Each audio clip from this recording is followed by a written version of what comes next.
As a man thinketh, so is he. We become what we think about, said Emerson, all day long. Our thoughts create our reality. You've heard it 1,000 different ways. The problem is that most people don't get it, that it works both ways.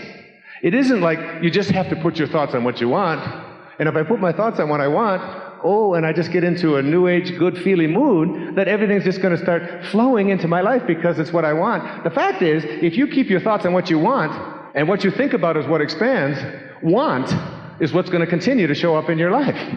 You're just going to have wants. You have to shift off of wants and into intention.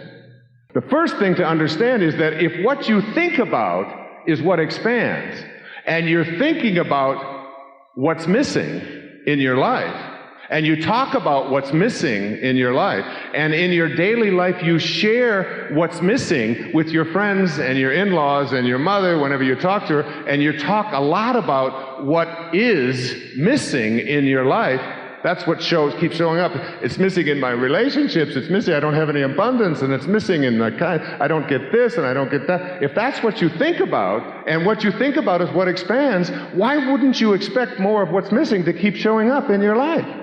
And it will, and it does. And self-actualizing people, I was blessed to have a great teacher in my life named Dr. Abraham Maslow, who died on the very same day in the same hour that I was receiving my PhD on the 14th of June in 1970. He died in Menlo Park, California, and I was walking across the stage, and it was almost as if he passed on a baton and said, I've explained it to the academics of the world, now you take it to the cab drivers and the dancers and the teachers and the parents and the musicians and everybody else. This idea of higher consciousness and self-actualization. And it gets worse. If your thoughts are on what is, not what's missing, but what is, and what you think about is what expands, and you don't like what is in your life, guess what you will continue to attract into your life? If what you think about is what expands, and you can only act upon what you think about, and what you're thinking about are the circumstances of your life, and the circumstances of your life suck, as my kids would say, then you're going to attract more of suck into your life. You have to, because it is out of what you think about that you manifest and create. It's the way it works. Don't get mad at me. I'm a reporter here tonight, okay? I didn't invent this system. I'm just a part of it. And it gets worse. If what you think about is what expands, and what you think about is what always has been, and you despise what always has been, you are going to continue to attract what always has been into your life, even though you despise it.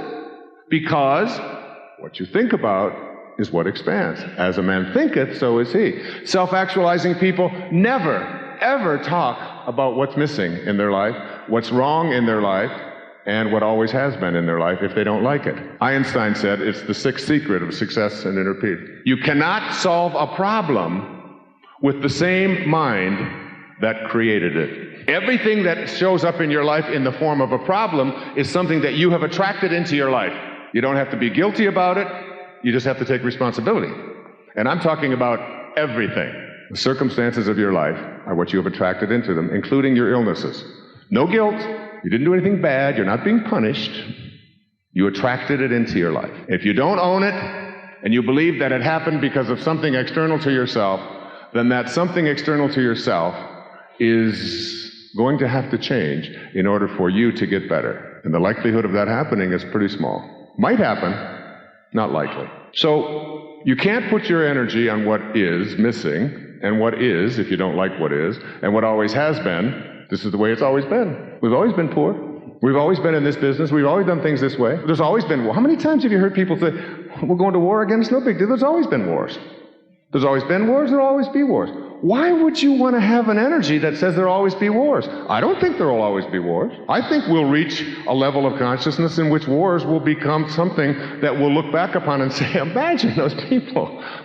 They actually use violence to settle their problems. That won't happen. Why would we put our thoughts or our energy on anything that we don't want to manifest? I'm on an airplane changing planes in Dallas to go to San Francisco from Miami. We've got about 10 minutes to get to our flight. One of those days where things are not landing early or on time because of storm clouds or something. So I'm sitting next to a lady, and I said, I'm going to get up there now. I'm going to go make my. She said, with my luck, she said, I will not make my connection. I'll have to wait here in Dallas. And I said to her, with my luck, I will make my connection. She's still in Dallas. Why would you want to put out to the world, to the universe, to attract back into your life the idea that with my luck things won't work out? Why would you ever say that? Where could that come from? How could, even if it's just a silly little offhanded remark, why would we have created offhanded remarks that reflect things aren't going to work out for ourselves? Because these are the obstacles to higher consciousness.